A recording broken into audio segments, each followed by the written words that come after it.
being strong and capable most of my life, being the friend that could muscle through anything or that always had the solution to all the problems, is a trauma response. It is a cloak of protection to keep me from being vulnerable. If I didn't need anything, then I didn't have to rely on anything, and nobody could ever let me down. And it's tiring to be strong. It's tiring to be everything for everybody. It's exhausting to not, I'm all in my feels today. I don't have any answers, and I don't really have a reason to be feeling this other than it's something way deep down inside that needed to come up. And this idea of Greta never needing anything just isn't true. I've just never allowed anybody to know that I need stuff, or that I need them, or that I need help, or that I'm vulnerable.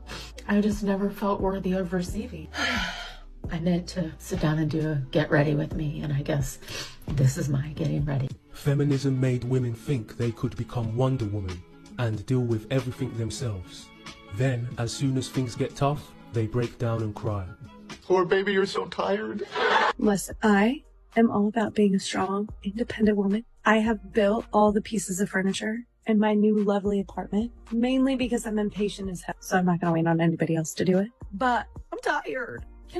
It'd be nice if a schman would just offer to help. I'm tired. Also, it's 10 a.m. Can a strong, beautiful man just like walk into my room with some breakfast? That'd be great. I would not be mad about it. I wouldn't kick him out.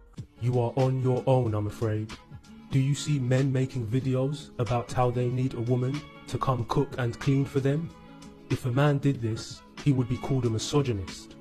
Stay over there and handle your own business, like the strong, independent woman you are, who don't need no man. You're on your own. Good morning. I only come on here to cry. I'm sure you guys are used to it. Today, it's nothing bad. I just wanted to come on here to tell you guys that what one man won't do for you, another one will. No, he won't. Nobody talks about how hard it is. I really need to hurry to transition from being on survival mode to somebody actually wanting to take care of you. I'm not doing it.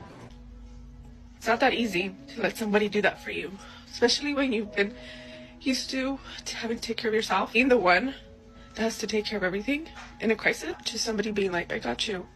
I'm gonna help you. I'm gonna take care of you. It's not that easy. Do it yourself. Don't get me wrong, it's not that you don't want the help. In my case, I'm just not used to it. There's no way. You tell me I got you, or let me do this for you. I probably won't respond because I don't know what to say.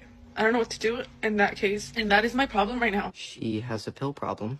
I have a huge issue with that. Not an issue, but I'm having a really hard time transitioning to just being like, okay, you got me, I'll let you take care of it. She's crazy. It's not that easy transitioning from being your masculine energy to your feminine energy. You just think it's too good to be true. What's the catch? Am I gonna pay you back? Give me my money. Or what? Because this doesn't sound normal to me. Quite an adjustment, but we're learning. Another strong, independent woman who could never have a man in her life because she thinks she can do everything herself. If a man comes along, he gets alienated by her masculine personality traits. She's a manly. Silent regret of the boss babe era. By 2030, nearly half of working women are going to be projected as unmarried and childless. Not because they failed, not because they're not capable, but because they followed the feminism plan that they were given. From the early 20s, many women were told the same thing. Focus on school, build a career, be independent. Relationships can wait, family can wait. You have time. We've all heard that, right? So they listened. They worked the longer hours. They delayed the dating. They passed on good men because now is just not the time. Maybe they put their relationships on hold because the success felt too urgent in the moment. Now, in your late 20s and early 30s, it works, right? You feel empowered, stable, validated, in total control. Psychology shows a shift that often happens in the late 30s, not because your ambition was wrong, not because success is bad, but because fulfillment does not follow the corporate timeline. That's when the realization hits you, and it hits you hard.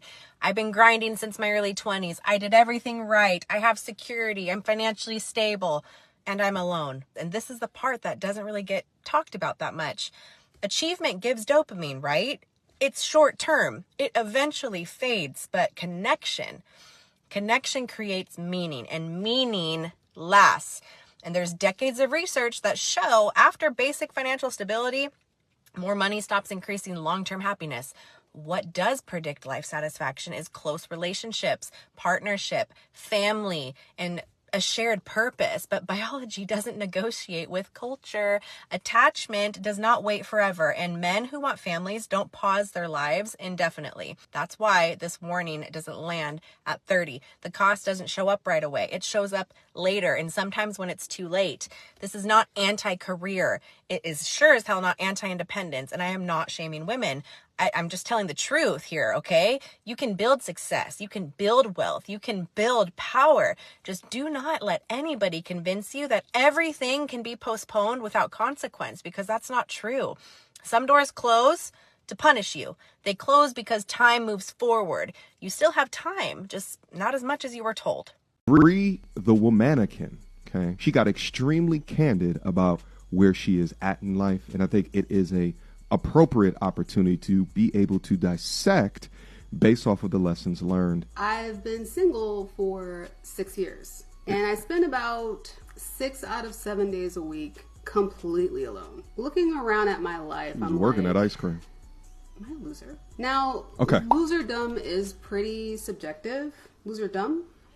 Loserhood? By Sometimes. my own standards that I set for myself, okay. It feels that way. I am 34 years old, single, jobless, and I feel like I have no friends. How did I end up here? I loved romance movies. My favorites are Bridget Jones's Diary. Here we go. I love Emily. And I thought that my Mark Darcy was out there somewhere. But after April, I just completely disconnected from that. Okay. I stopped looking at romance like, oh, I need to feel butterflies. I need to feel a spark with someone. And I started looking at it practically, like, I need somebody to help me pay bills. ATM. I need health insurance. I need somebody to have kids with before it's too late. And wanting a partner for romantic reasons just felt stupid. That's what teenagers want. Butterflies, to be romanced. All that stuff is dumb. You could say that I sound jaded, and you'd be right. I was so confused because guys would be interested in me at first,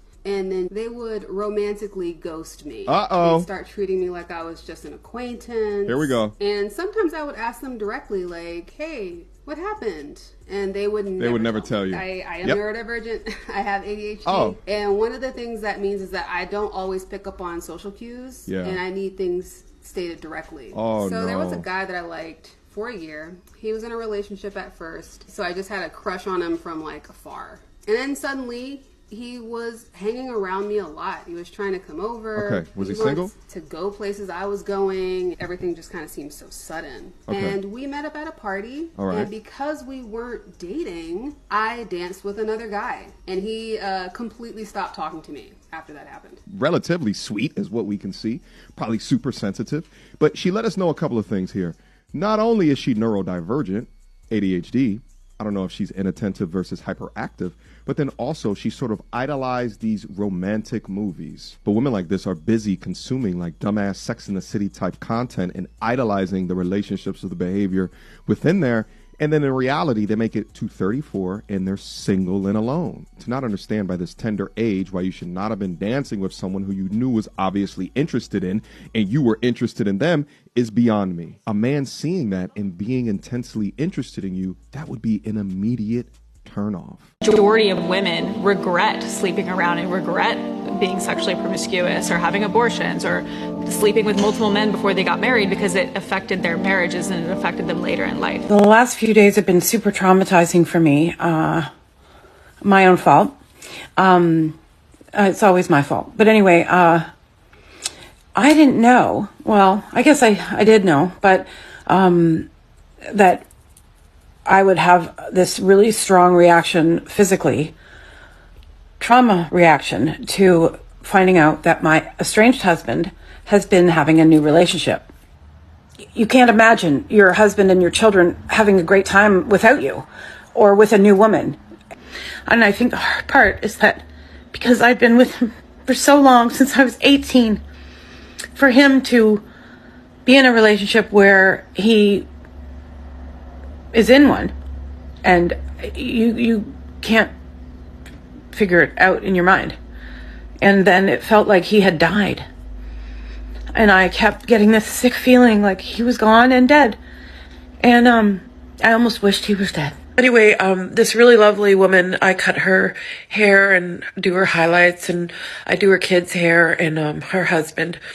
And they invited me to dinner tonight. It's Saturday night. And I was getting ready to go, and I bought the kids little gifts. And I just thought, I'm going to go and have dinner with these people and their children, instead of being at home with my own. And I wonder what I'm doing. It's really not... I don't know what to do. I don't know why I feel like this. I miss my family. I miss being a family. It's so hard. It's really hard. It just hit me. Like all of everything I've ever known is gone. My family isn't here anymore. I mean, they're here, but we're not together. This is a comment that I'm getting quite a bit on my video about how narcissists can't be alone. So, a little backstory.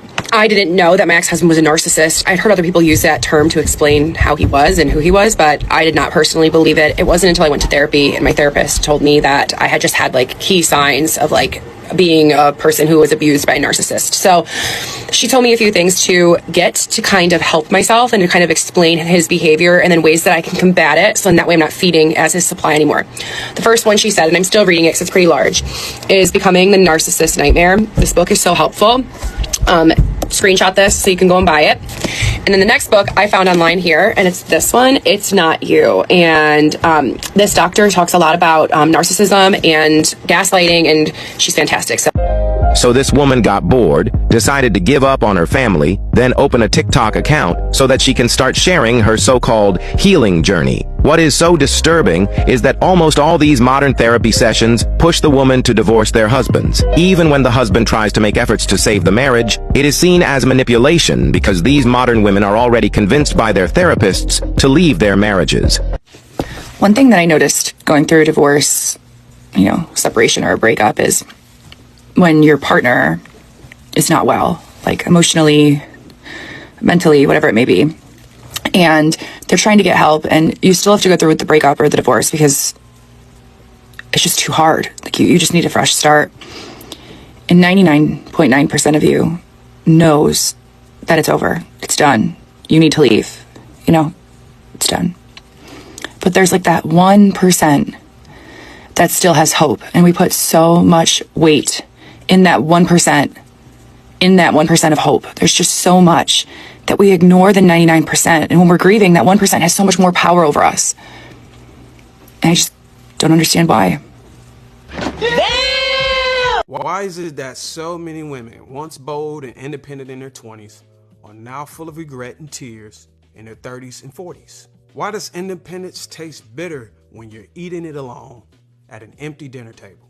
Well, today, I'm giving you 7 raw, unfiltered reasons why so many women are aging alone and they're bitter about it. No pandering, no caping, just the truth they don't want to hear, but desperately need to. Reason number 1. Rejection of femininity. Too many women strip themselves of gentleness and humility for aggression and ego. They were told femininity was weakness, so they became masculine carbon copies of men. But now that the years have passed, they're realizing the truth. Men don't marry competitors, they marry complementers. Modern culture sold women a lot. Be strong, be independent, and he'll still love you. But the reality, most men don't want a second man in the house. They want a helpmeet, not a rival. Reason number 2. Independence became a religion. Society told women, you don't need a man. And now, life is proving them right, but painfully so. They did everything solo, made their own money, paid their own bills, climbed the ladder, and now they're also crying alone, eating alone, and sleeping alone. Independence is not a replacement for intimacy. And now they're realizing, I can do bad all by myself. It's not a goal. It's a curse. Reason number 3. Men are tired of being used, then blamed. Many good men got burned early. They gave love, provision, leadership, and got disrespected in return. Now those same men have wised up. They're not chasing anymore. They're not playing Captain Save-A-Ho. They're prioritizing peace over pretty. Women who once said, "I don't need you," are now crying, "Where have all the good men gone?" And the answer? We're still here. We just don't want you anymore. Y'all are so unfit for relationships. Y'all won't even tell your sons to date women with your resumes, and that is a damn shame. Reason number 4. A woman's desire to date up in status, income, and influence leaves her with fewer viable options the older she gets. Let's be real. Men at the top has access to the best. And if a woman's attitude is nasty, if her peace is absent, if her femininity is gone, why in the hell would he pick her? Men have options too, and they're choosing younger, softer, sweeter women who bring peace, not power struggles. And the icing on the cake? More and more men each year are becoming high earners in their 30s and enjoying the single life, traveling the world, and they're not looking back. Reason number 5, delusional dating standards. Too many women held on to fantasy over reality, waiting for a 6'4" millionaire, emotionally intelligent, faithful, ripped, gentle but aggressive, romantic but tough unicorn man, while bringing nothing but attitude, student loan debt, and entitlement to the table. As time passed, their value dried up, but their standards didn't. Now they sitting in bitterness, refusing to compromise, not realizing they're no longer in their prime. They're in denial. The crazy thing is, you could have kept the men who held his value longer than you. You just didn't know how to keep him happy. You failed to stay in your lane while he led. And most of y'all let yourselves go while thinking the grass was greener on the other side. And when you found out it wasn't, you started looking at younger women who looked like they were winning. You saw their bodies, the hips and the thighs, and you thought to yourself, I got enough money. I'll just go to Dr. Miami and lay down under the blade. And when he started chopping you up, the Pookie started knocking you up. And that's when you realize that even if you gift wrap shit, it doesn't take away the stink. So now you're crying with your BBL and your donut lips. And guess what? Just because somebody pulling up after 9 to pipe you, don't mean they're there to wife you. So, at this point, you can do like the rest of these bitter women. Take your ass and your tears to the churches. They'll make sure you hear what you want to hear so you can continue to enjoy your delusion. Reason number 6, entitlement without self-work. Many women believe they were the prize without doing any other work to become it. They think a man should chase them just because they exist. But here's the truth. Beauty fades, but character remains. Men are realizing that a beautiful face can hide an ugly spirit. And now women who spent decades inflating their egos are left wondering why no one is simping for them anymore. Women with beauty, femininity, and cooperation are the only women in the world that are prize-worthy. And women with beauty, attitude, and pushback are great for back shots and making sure the neighbors know our name. The self-work women do these days is for independence, and I'm not talking about financially. Their self-work makes them spiritually independent because they edged God out. Sexually independent because no man wants to lay up under no bitter-ass coochie. Reason number 7, late life regret can't undo early life rebellion. You can't reject good men for 20 years, then ask for a high-value man at 40. Many women are trying to come back to the table after years of mistreating men, mocking marriage, glorifying promiscuity, and chasing independence. But by the time they came back, the table is cleared, the chairs are stacked, and the men have left the room. You don't get to reject order and expect acceptance. You chose rebellion. You chose empowerment, and it didn't work out the way you wanted it. Men do not care how much makeup you try to use to cover it up. We dealt with y'all heathens long enough to develop X-ray abilities to see through your Maybelline and Botox. So what you can do is show up for the discounts when the dogs and cats go on sale. And I might be there to help you in customer service. After you actually lose a good man, let me tell you the aftermath. Before you choose to lose this good man, you will try to find a man equivalent to the man you're with. And you will think that you could find better. But when you actually put yourself out there, you'll realize there is no man left right now. And every man will try to use you for a certain thing. And you will look for that man that you left in other men. You will regret that man to the core because you'll realize that there is no good people out there and nobody loved you as much as that man loved you. And after that, you will try to go back to that good man, only to realize that that good man doesn't want you. And he actually found a good girl.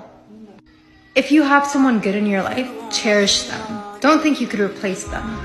Most women end up a reflection of their mother. Mama was a single mother. Mama was wild when she was young. Mama couldn't make it work with numerous men. And women like these mothers are the majority. Why do you think young people have the dating scene that they have now? Because most of society was raised by dysfunctional mothers. Ladies, if you left a good man to go live like a hot girl, that's probably what your mother was thinking when she was your age, and she wasn't willing to listen to nobody either. Y'all gonna end up like that 38-year-old eligible bachelorette preaching the gospel, all to end up getting backlash from the same women you trying to save.